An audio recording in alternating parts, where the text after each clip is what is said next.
The internet is great at judging electric dirt bikes and terrible at testing them. A new brand shows up, and the comment section delivers its verdict before anyone sits on the thing. Hub motor? Trash. Chinese manufacturer? Clone. Looks weird? Dead on arrival. But build quality does not live in a comment section. You cannot feel a forged aluminum frame through a screen. You cannot test an immersion-cooled battery from a Reddit thread. 8 electric dirt bikes were written off by the internet before most people even rode one. Every single one of them is built like a tank. Number 8. COSWHEEL R19. The internet looked at this bike and saw a brand name nobody recognized selling a hub motor machine at a price that seemed suspicious. Another Chinese clone, the forums said. Inflated specs. Skip it. What nobody bothered to check was the frame. COSWHEEL built the R19 around a hydroformed triple-butted 661 T6 aluminum alloy chassis. That is aerospace-grade material, shaped under extreme pressure to eliminate weak points. Then they ran it through over 10,000 collision tests before putting it on the market. The result is a frame that supports 440 pounds of rider and cargo. That is the highest load capacity of any electric dirt bike in its price range, and it is not a number you achieve by cutting corners. The battery is 72 volts at 40 amp hours, delivering 2,880 watt hours. Inverted hydraulic front fork with 200 millimeters of travel. Rear shock with 300 millimeters of adjustable travel. And here is the detail that explains why the specs seem too good for the price. COSWHEEL is an OEM factory. They build bikes for other brands. Buying from them is buying from the source without the markup. The internet saw an unknown name. Smart riders saw a factory selling direct. Number 7. Vmoto Off R. The internet saw Super Soco on the badge and stopped reading. Commuter scooters. City mopeds. Not a dirt bike company. What the internet missed is that Vmoto Group distributes electric two-wheelers across more than 60 countries and is publicly listed on the Australian Securities Exchange. This is not a garage startup. It is a global manufacturing operation with millions of units in the field. The OFR runs a 72-volt system, producing around 8 kilowatts and reaching 69 miles per hour on the L3 spec. It has hydraulic damping suspension front and rear and 270 millimeters of ground clearance, which is genuine off-road geometry. At 85 kilograms, it is lighter than most machines in its performance tier. And the engineering behind it is drawn from years of producing high-volume electric vehicles, where reliability is not optional because warranty claims at global scale will destroy a company faster than any Reddit comment. Vmoto does not build one type of bike and hope it works. They build millions of vehicles and engineer the failures out before they reach the customer. Number 6. Caofen F80. The internet saw another Chinese brand with 8 kilowatts and moved on. Not enough power. Looks like a Sur-Ron with different plastics. What the internet never examined was the frame. Caofen builds the F80 around a Zero-Weld one-piece unibody alloy chassis. Zero-Welds. That matters because weld joints are the single most common failure point in electric dirt bike frames. Eliminate the welds, and you eliminate the weakest link. Electrek did a hands-on review and specifically called out the frame construction, noting it adds strength while lowering weight. Without the battery, the F80 weighs just 135 pounds. Then there is the battery itself. Caofen developed a patented immersion cooling system where the cells are literally submerged in dielectric fluid. They claim 8 times the thermal balance of conventional air-cooled packs and the ability to operate in -40-degree environments. Whether that sounds believable or not, the fact that they also offer switchable electronic ABS and regenerative braking, features typically reserved for bikes costing twice as much, suggests this is a company engineering beyond its price tag. The dual sport version is registrable in all 50 US states. The internet dismissed it as a clone. What it actually is the only electric dirt bike in its class with a weld-free frame and a battery designed to survive temperatures that would kill every competitor. Number 5. GOWOW Ori. The internet looked at the GOWOW Ori and saw a cake-caulk ripoff, Chinese startup copying European design. The brand name alone was enough for half the comment section to crack jokes. What they missed was hiding inside the frame. Forged 6061 aluminum alloy. Not welded, not cast, forged. That process compresses the metal at extreme temperatures, creating a denser and stronger structure than any alternative method. The motor produces 9 kilowatts and 420 newton meters of torque through a chain-driven mid-drive system. For context, the 79 bike Falcon Pro, which the internet considers one of the best value EMotos on the market, produces 10 kilowatts and 410 Newton meters.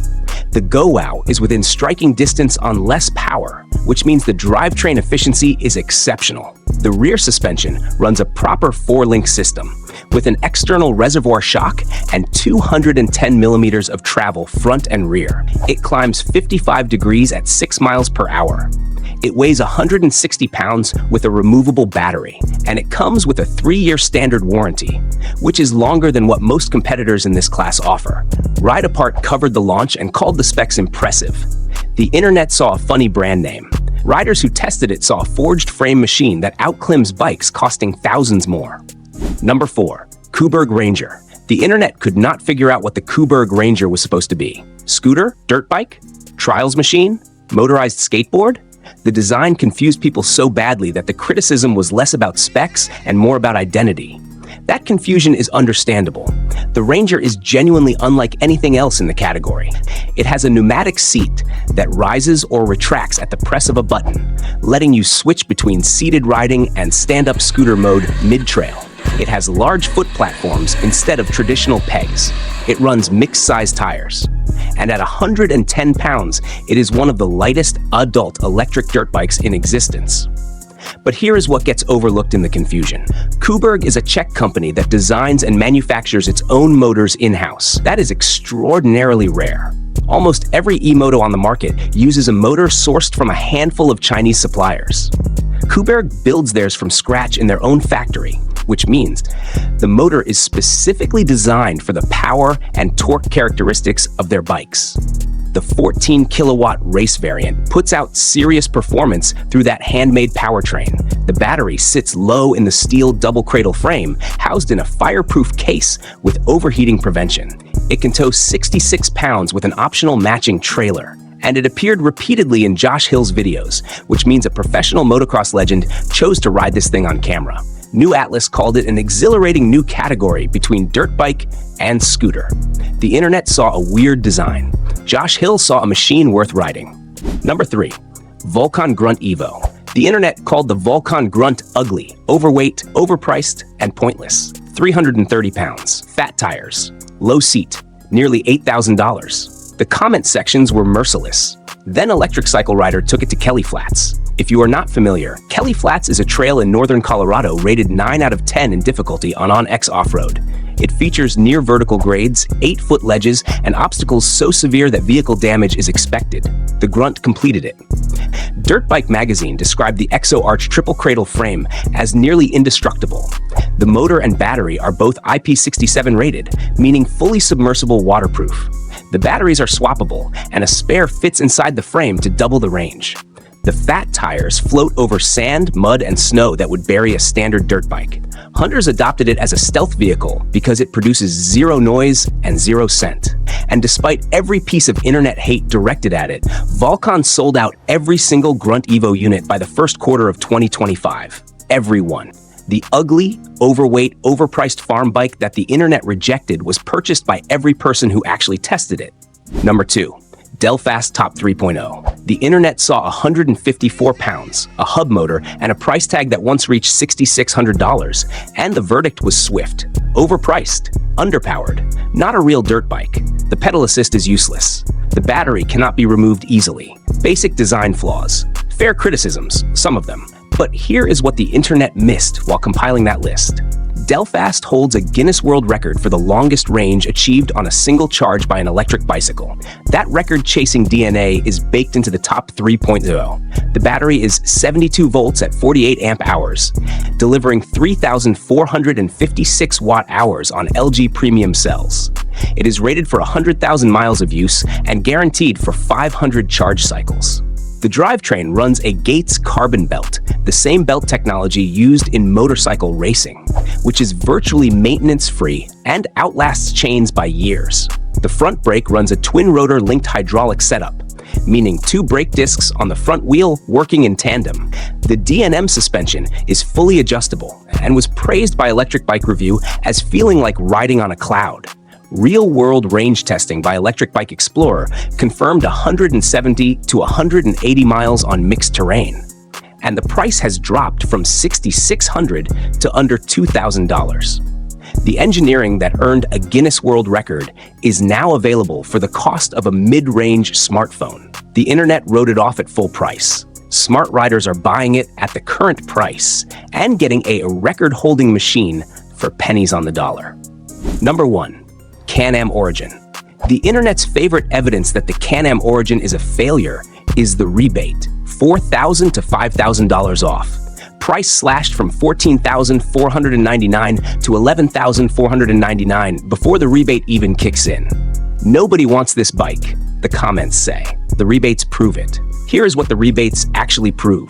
They prove that right now, today, you can buy an electric motorcycle with KYB suspension, offering 255 millimeters of travel, a Rotax e-Power motor producing 47 horsepower and 53 foot-pounds of torque, an industry-leading liquid-cooled battery system that manages heat across the battery, inverter, charger, and motor simultaneously, an enclosed self-tensioning chain case that eliminates chain maintenance entirely, Level 2 charging from 20 to 80% in 50 minutes, 6 drive modes including 2 dedicated off-road settings, full street legal equipment, and a 5-year, 50,000-kilometer battery warranty, which is the longest in the electric motorcycle industry, for effectively $10,499. Dirt Bike Magazine tested it and called it an absolute blast.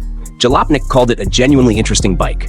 BRP, the company behind Can-Am, also builds Ski-Doo snowmobiles, Sea-Doo watercraft, and Can-Am off-road vehicles. Their manufacturing standards exist at a level most EMoto startups cannot comprehend. The rebate is not evidence of failure. It is an opportunity dressed in a discount tag. And the riders quietly purchasing these at the current price, while the internet mocks the rebates, are the ones who will be riding a liquid-cooled, KYB-suspended, Rotax-powered electric motorcycle with a 5-year warranty long after the comments have moved on to hating something else. 8 bikes, 8 internet verdicts, 8 times the internet was wrong. The comment section judges fast. The trail judges slow. And over time, the trail always wins. Which of these 8 surprised you the most? And is there an electric dirt bike the internet hates that you think deserves to be on this list? Drop it in the comments because I guarantee there are more of these hiding in plain sight. If you want to see us take the Volcon Grunt back to Kelly Flats with a camera crew, or put the Caofen F80's -40 battery claim to an actual cold weather test, subscribe so you are there when it happens. Ride safe, ride skeptical, and never trust the comment section more than the trail.